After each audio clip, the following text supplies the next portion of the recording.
Good afternoon, everybody. Welcome to the Mic Drop. I am Mike, your host of the Mic Drop, and today's episode is going to be a little bit more emotional than average, which it's my truth. I get to be emotional as I want. But today's Mic Drop is going to be a little bit more explanatory and not defensive, but in defense of those that really don't understand what this kind of stuff actually does to people. So today I'm going to give you a very deep and inside look on how a corrupt establishment can cause so much trauma in one person over years that they might be forever changed. Good way, bad way, that's subjective. But the change is real. And there are some people out there that are hearing all of these stories and just dismissing them as happenstance or, willing to support a cause. So that's why the story's there.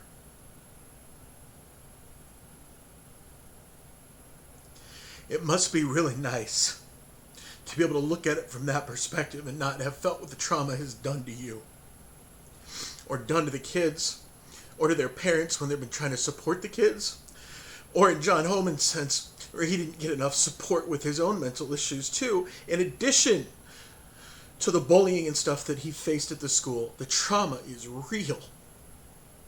And the fact that you wanted to continue to dismiss so many stories as being whatever it is that you want to think, I'm done with it. You want to debate the merits of truth? I'll debate the merits of effect. When absence of proof, look at the results, and you can extrapolate your own truth. Always. Everyone has the ability to extrapolate their own truth. And people that do not like their corruption called out will look at someone else's truth and try to write it out of existence so that they can keep the view of themselves that's true. And it is. It's their truth. They're allowed to it. It's just as valid as anybody else's. But if you stand in your truth to the detriment of others, I'd want to be a part of that conversation. I don't believe the sharing of truth has to be detrimental to other people, even when it's hurtful, as you can tell. All I've been doing for the past 3 weeks has been sharing truth, and it's been very hurtful. And there's dredged up a lot of hurt, both inside of me and from your community of graduates, and children that are there now, and parents that are there now, and staff members that are there now. So if you keep writing this off as if it's non-existent, you're approaching evil. And I'll say that word lightly, because I don't like that word at all, and it takes very, very, very, very special circumstances to get to that level. But one that's very clear is when you can witness something traumatic happening to someone else, and you are the one that is in charge of making sure that that doesn't happen, and you refuse to take action out of a sense of inappropriateness or whatever. That's evil. You're not doing your job, and you're letting people, children, and families get hurt. So you're going to see it today. You're going to see it today. It's going to be on full display. Here's the story of what trauma did to me. And this is the trauma person. This isn't the gaslighting. This isn't the manipulation. This isn't the act of what's going on as it's happening. This is the result. This is the consequence of being bullied, of being manipulated, of being gaslighted. You become traumatized. You end up with trauma. And if you go look at any, either a medical or psychological representation of what is truth for us right now in those fields, trauma plays by its own rules. And if you want to get beyond your trauma, you have to go at it with everything you have. It took me offline for over a year to try to go after mine after 8 years of what had happened to me. This is what trauma looks like, okay? When you tell someone that how they feel is insignificant because your truth needs to reign supreme, you get to walk away from that with your nose in the air or your head held high or whatever righteous indignation you have. You get to walk away and you don't get to see the effects of what happens to the people that you put down. You don't get to see the effects of your trauma because you don't want to see it. And I can tell you, I was being bullied and manipulated and gaslighted within the first 2 or 3 years of me working there by one counselor in particular. And she didn't like her control over what had been changed at all. She liked her position where she had made it to be, regardless of what would have been best for children. That's the part I don't agree in. I could be a pauper or a king, and I'm still going to do what's best for kids. I don't care about title. I don't care about reputation. If there's a child in need, none of it else matters until you help the child in need. Why is that so hard to understand? Even as a public school system, I don't get it. But no, the trauma is real.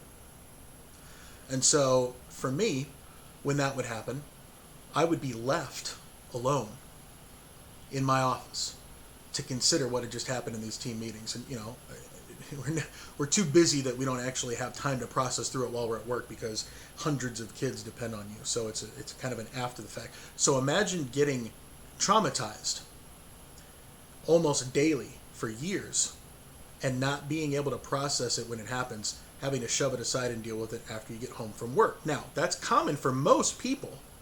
There's tons of stuff where it says, you try to do your best to leave work at work and not, bring it home. And for some people that is a very clear line. For me, it is a very clear line physically, intellectually, spiritually, and professionally. I might have already said that. Ethically. But emotionally, I'm going to tell you a story.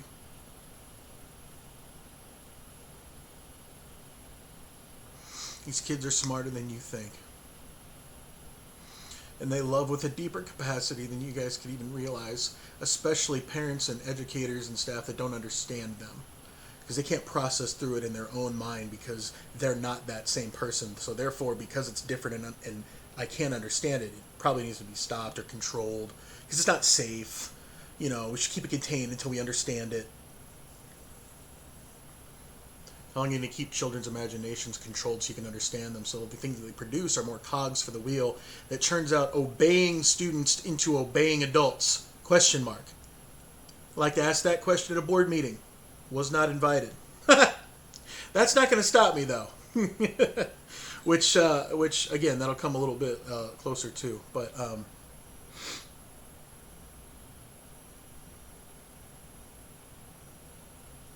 we're not afforded the luxury when we are in an emotionally, I don't want to say emotional centric.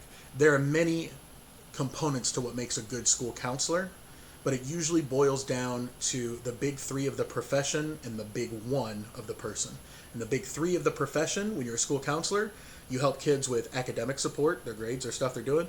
You help kids with their future planning, what they're going to do afterward for a career. And you help kids with any social or emotional problems that may impede their academic success. Or even if they're wrestling through some things, and just need someone to ask questions to and bounce ideas off of. That's a good, safe place to do that as a counselor. We're not supposed to be judgmental. We're supposed to be reflective.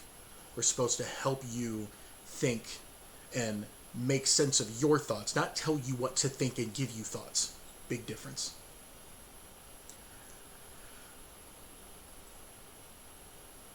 So imagine just years of waking up and trying to get ready to go to work, and you immediately have two sides of you at war every single morning. You have the side of you that is sold out 100% for everything that is good for children within the realms of ethics and legality. You do anything outside of the box to try and help a kid in need because they are a child. That's one part. Okay? Then there's the other part where you are so traumatized every single day by the toxicity of people that don't understand you, don't try to, instead try to control you because whatever you're doing makes them look bad, or maybe they're just threatened in general. I don't know. So you can imagine daily, for years, waking up and feeling that way. Which is why some people have asked, like, Malahan, if it was so bad since the beginning, how did you make it 8 years? Bro, why did you stay there for 8? Man, because there are kids in need there. There's a lot of time I didn't really care what happened to me. Still, to this day, I'm fighting to learn how to care about me as much as I would care about others, because I have failed at that for the first 40 years of my life. I've cared about everybody else way more than I cared about me, to my own detriment. It's not healthy to do it that way. If you are a self-sacrificial person, remember, one of the selves that you need to sacrifice for is yourself. 2, you can't help others unless you help yourself. They give you this on airplanes. Put your mask on before you try to put the mask on somebody else. The importance of taking care of yourself also. 2, T-O-O, not T-W-O, is a lesson that we need to learn real hard.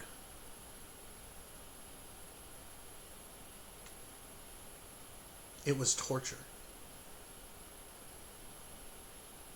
It was torture waking up every single day loving what it is that you do and making such a difference in the lives of children. And it's everything you've ever dreamed about doing for your entire profession, even since you were a child. When your own counselor asked you, what's your dream? And people would say, oh, I want to be this, I want to do that, I want to do this, I want to do that. You know what my answer to that question was? It's why he probably wanted to put me in therapy. I said, I don't really have one. I just like helping other people reach their dreams. Like when I see somebody reach their dream, that gives me what I want out of life. That's my fulfillment. Some people it's wealth. Some people it's, it's monetary possession. Some people it's family. Some people it's memories. Some people it can be whatever yours is. That's why it's so great to be an individual and have your own truth, because you get sustained by your individuality. You get sustained by what it is you can create in your own world if given the collective freedom to do so, and not controlled out of the fear of people that don't understand you. And I'm talking about different staff members. I'm talking about different parents. And I'm sure is definitely talk about our unique children. Because in case you haven't realized, every child is unique. Despite how much you want to cookie cutter model them out and make yourself look good, every child is unique.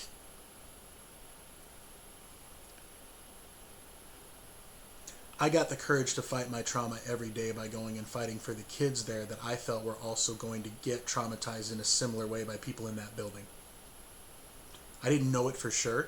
I didn't have any proof, because that's what politicians do. They hide all the things that they can be caught on. They delete emails, they edit comments, I have seen someone send an email to me that was a forward from another email from probably like 2 weeks ago. And because you can change the original text of the forward when you send it, they went back down to the forwarded email from like 2 weeks ago from someone else and edit the date it was sent, edit some of the content that was sent. And then my reply was copied verbatim on top of that they were replying to. So it looked like I was right? How sneaky is that stuff, y'all?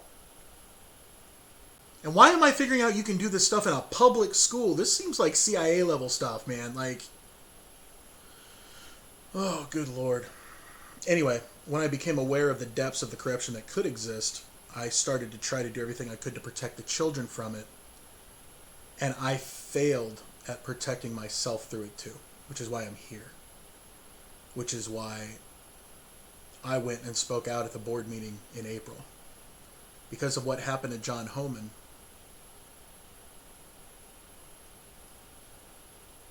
I felt responsible to share my truth, because there are others in your community that have the same truth as he and I did. And we went about acting in it on different ways, but the truth remained. You are corrupt. You gaslight your staff members. You manipulate your children and the data that shows what kind of school you are. And when called to be held accountable for that, you hide behind a desk that you don't want to respond to because it's inappropriate.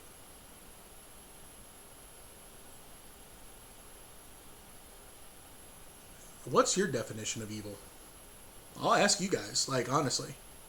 When you are aware of something that's happening that's bad and choose to ignore it, maybe not evil, maybe just bad. But knowing something's going on and being at the top position to make that change happen and refusing to look at it and do something about it,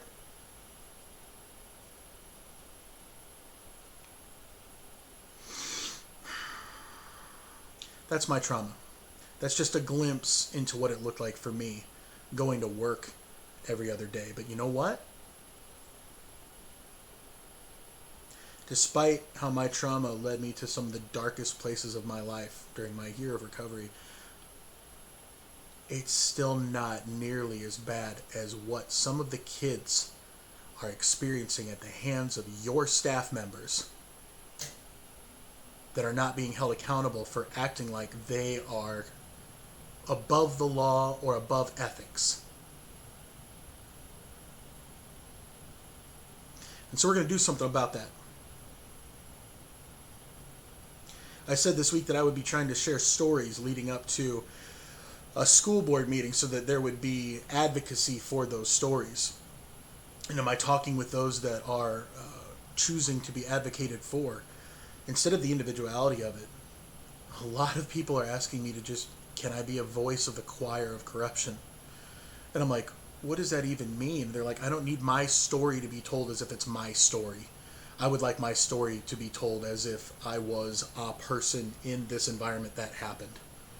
Like, some people, you don't need to put my name in there. You can put my statistics, Junior that did this, yada, yada, yada. And you know what? I started to do that.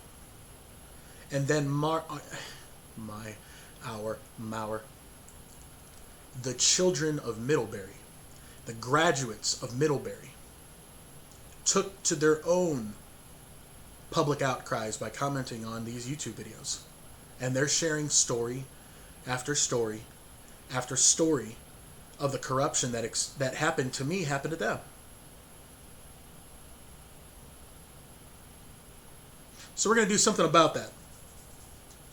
I've decided that I'm going to call the school board meeting out. Since they're trying to avoid me and make it so that I can't come to them, I'm going to do the exact same thing that I did during graduation. During the board meeting on June 20th, between the hours of 4 p.m. and 5 p.m. Eastern Time, I will be present legally within the vicinity of the administration building of Middlebury Community Schools. And during the first half hour that I've watched you guys and your recordings of the meetings themselves, here's what I've seen. The first 40 minutes is a bunch of people congratulating themselves that work at the school.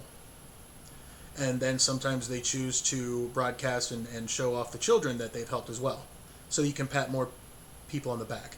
It's very easy not to focus on the bad when you're broadcasting the good. Malahat, are you saying we shouldn't be recognizing our good things that happen with our kids? What are you, nuts? You have a board meeting that lasts an hour every 2 weeks, and you want to fill it up with all of that when you have a mountain of your community trying to tell you something on your social media that you're blocking, in your board meetings that you're stopping, in your speeches that you're interrupting, and your general lack of caring about anybody else other than yourself being more important or as important as you. You're happy with everybody being down here. Small people make other people feel small so they can feel big. Resonate with any of you kids in school? It's bullying mentality 101. If there was a bullying school, that would probably be the first class. I'm glad there's not. Similar to graduation, you'll hear me, whether you want to or not, because you can't stop it. And for the first half hour that you guys congratulate yourselves on all the things, you will hear me sharing stories of advocacy from people of your own community. Not my story, their story. The ones you haven't slapped a trespass on, but are probably the ones that you silently blocked on Facebook, silently eliminated all of their connections to everything else on Facebook, and systematically tried to eliminate them from Middlebury existence. you're going to hear about those. And you're going to hear about it loudly. And if I do my part right, I'm hoping you can hear it as loudly as you are congratulating yourselves over ignoring the cries of the people of your community that really need your help. And I'm not going to break a law doing it, which means you're not going to be able to stop me. So the only thing you can do at this point, everybody watch, just letting you know, because I've said it before. Right now, the board meeting was on June 20th from 4 to 5 p.m. Eastern Time at the Ad Center.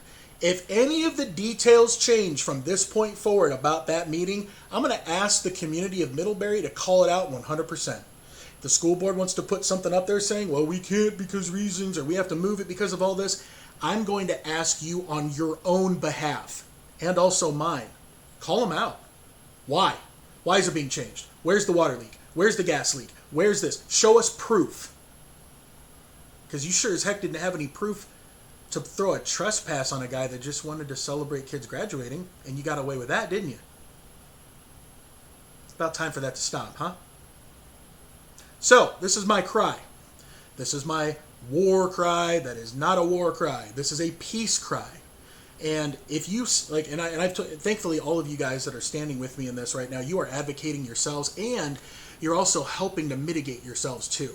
Some of you guys have some really, really strong, passionate emotions because of what happened to you, and you want to share them violently and aggressively and out there. And you know what? Look at me, okay? I love you. I do. And everything that you're feeling is valid, 100%. No one can take it from you. It's your truth. And I love it, and it matters. If you want your truth to be advocated for in the way that I'm advocating for my truth, I'm only going to ask that you do so in the kindest and compassionate way that you can. Which I know is really hard, because we weren't exactly taught how to do that from Middlebury Community Schools, were we? No, we weren't. I'll show you what it looks like. Look at any of the videos. Look at any of my responses to people that have put responses on my videos. And watch people in their own ego derive their own conclusions from what I'm saying is my truth to turn into a weapon to try to come against me. Which I think is hilarious, because that's kindergarten level maturity. That's like, you got the blue crayon and I got the pink crayon and I want the blue crayon. So I'm going to make you feel bad and not want the blue crayon anymore so I can have it.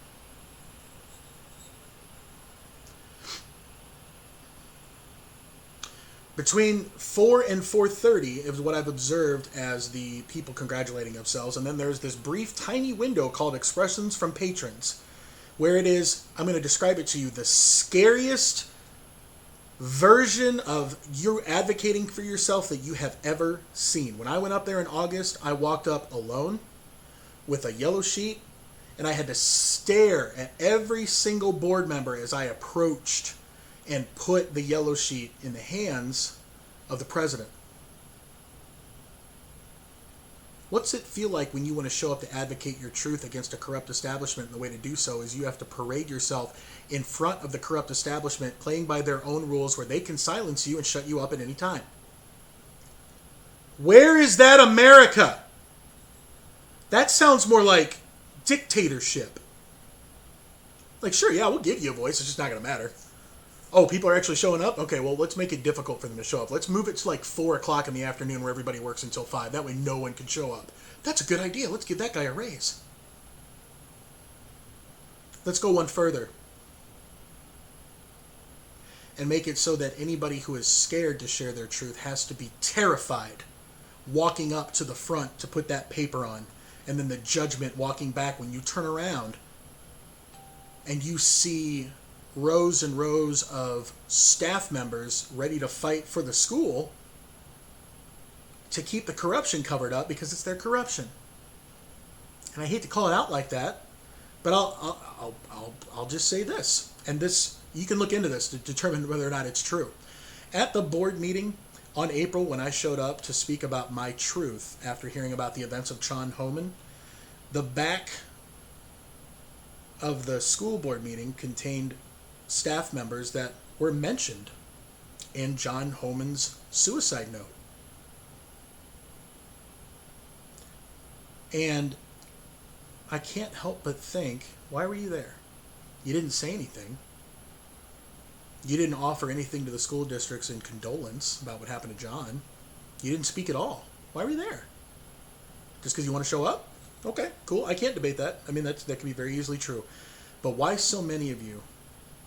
And why then? I'm just asking questions. You can give me truthful answers. I will happily process them and determine validity of my own truth. But, like, you guys are silent right now. You're not even making this a discussion. So since you're not making it a discussion and you are ruling through a practice of fearful dictatorship, I'm going to show up and I'm going to speak louder in love and compassion over your dictatorship, legally and ethically, and you're not going to be able to do anything about it. But at 4:30, I'll make you a promise. If you decide that when it is expressions for patrons time, that you let everybody show up and talk about it for their 3 minutes that they want, without anybody shutting them up or interrupting them, Dr. Jason Snyder,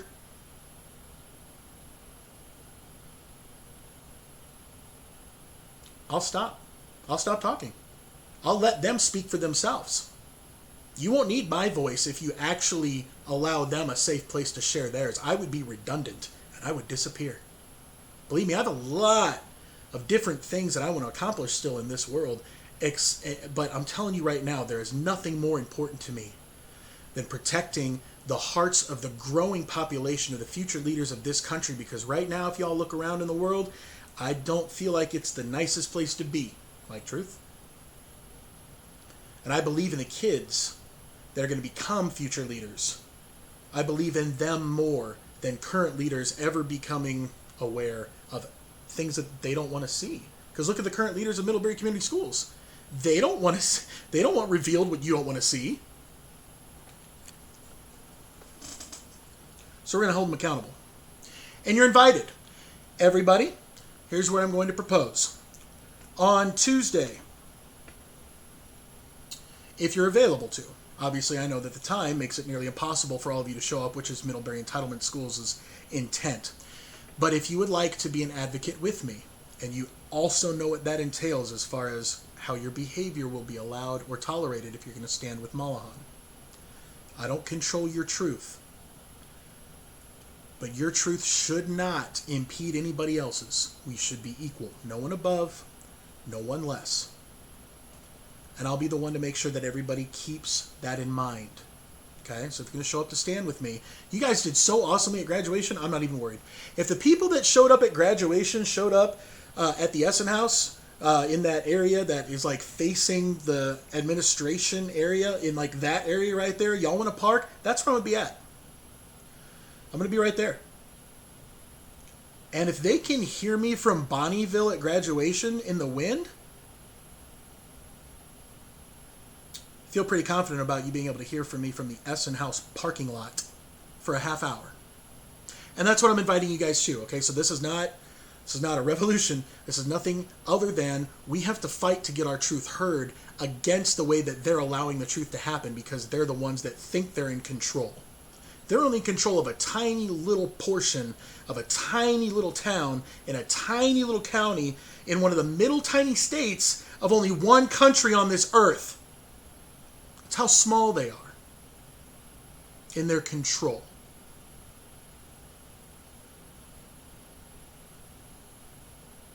It's time that you guys start answering for the stories that you don't want allowed during your board meetings.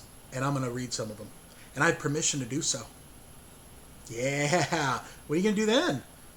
It's not libel. It's not slander. I'm not breaking any laws. I'm not trespassing. I'm not raising myself above a decibel value that will allow me to get arrested because I'm not going to cause a public ordinance. What else do you have? Or can you just let me show up and share the truth as a human like you guys are or should be? Choice is yours, Middlebury Entitlement Schools. More details are going to show up on the actual event that I'm going to go ahead and plan on Tuesday, but I'm leaving that guys out there for you so that you can think about it over the weekend. If you want to show up for just an hour between 4 and 5 o'clock Eastern Time at the Essen House facing the administration building of Middlebury Community Schools, I will be there advocating for those that cannot advocate for themselves at that meeting, myself included. And if you want to join me, you're welcome. But remember why we're doing it. Remember sometimes that standing in solidarity silently can have such a profound impact, even more than being voluminous. And I say that to myself too, because I prefer the volume. But we're not going to be quiet at this one. The reason we're going is so that we can be heard. And we're going to do so in a legal, ethical, completely safe manner so that Middlebury Community Schools can't hide behind, oh, we're afraid. With me? I love you guys. You want to fight this fight with me? I accept you. I invite you. Make sure you come with a prepared heart to share your truth so that it's heard. And I'll be happy to advocate for you. I've been advocating for you guys for years. I would say I'm experienced. And I've never shied away from it. Last thing I'll leave you with is this. It's a thought from Middlebury Entitlement Schools. Let me ask you a question since you're a leading academic institution for high schools. What's it look like for you guys when you try to silence someone to hide your corruption, and instead they show up with dozens of people talking about your corruption?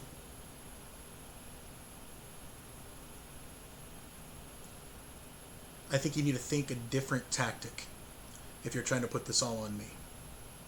It's time for you to leave me out of it and answer to the people of your community. Remember, I'm not even a member of that community right now, but my heart is.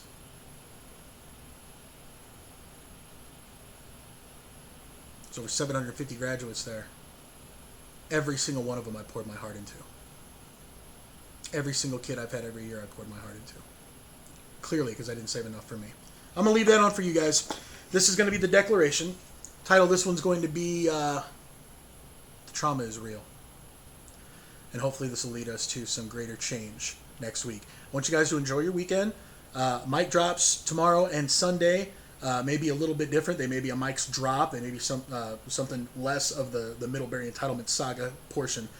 Because I want you guys to focus on your truth if you want to show up on Tuesday. I want you to have time. Talk with your families. Talk with your parents. Talk with your children. Talk with your loved ones. Converse with whomever you feel is worthy of your truth before you would be courageous enough to share it if you need to. And hopefully I will see you guys on Tuesday. This is Mike from the Mic Drop. I love you because you breathe and you matter. We out.